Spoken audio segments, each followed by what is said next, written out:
Perdana Menteri Datuk Seri Anwar Ibrahim menempelak sikap pemimpin Parti Pribumi Bersatu Malaysia dan PAS yang seolah-olah menyelekan beliau berhubung isu tita adendum melibatkan Datuk Seri Najib Razak.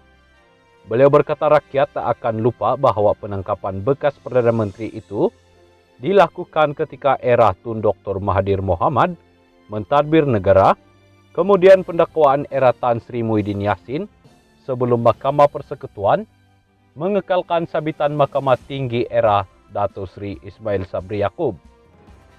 Anwar berkata, beliau hairan mengapa dipersalahkan, sedangkan beliau sendiri pernah membentang rayuan Najib ke mesyuarat lembaga pengampunan yang dipengerusikan Yang di-Pertuan Agong ketika itu ialah Al-Sultan Riayatuddin Al-Mustafa Bilal Shah.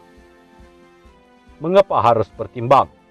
Kerana dia pernah jadi Perdana Menteri, Menteri Besar, pernah ada jasa pada negara, kedudukan dia di penjara, laporan penjara baik, tak ada timbul masalah. Kesihatan dia umumnya baik tetapi sesekali pergi hospital ulang-alik. Itu pandangan saya bagi sepenuhnya. Jadi, terpulang kepada YDP Agong ketika itu. Yang di-Pertuan Agong tangguh keputusan 2 kali sehingga Januari tahun lalu. Dan Januari dikurangkan hukuman dari RM 210 juta jadi RM 50 juta dan penjara 6 tahun dari 12 tahun. Saya bukan ahli lembaga pengampunan. Saya ahli sebelum 2023. Kerana masa itu saya jalankan tugas Menteri Wilayah Persekutuan. Selepas itu, baru saya lantik Datuk Dr. Zaliha Mustafa. Dia hadir, saya tak hadir. Jadi keputusan lembaga pengampunan itu diantar kepada Ketua Pengarah Penjara dan itu hukuman dia, katanya.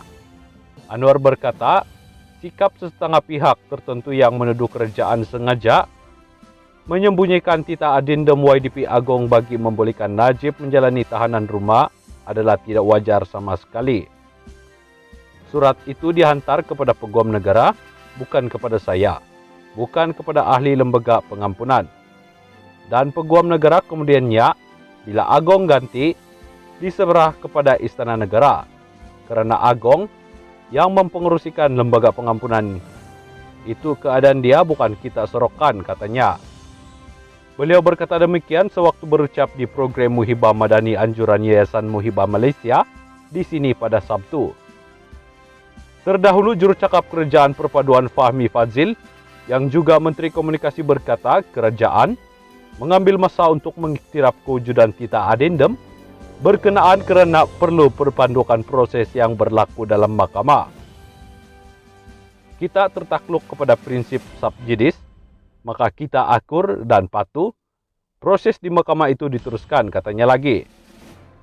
Pada Isnin lepas, Mahkamah Rayuan Putrajaya membenarkan Najib memulakan prosiding semakan kehakiman bagi suatu perintah untuk memastikan 6 pihak lain menjawab dan mengesah kewujudan tita adendum. Tita adendum berkenaan didakwa diperkenan oleh Yang di-Pertuan Agong ke-16 yang dikatakan membolehkan bekas Perdana Menteri itu menjalani baki hukuman penjara di bawah tahanan rumah bersabit kesalahan penyelewengan dana SRC International sendirian berhad berjumlah RM 42 juta.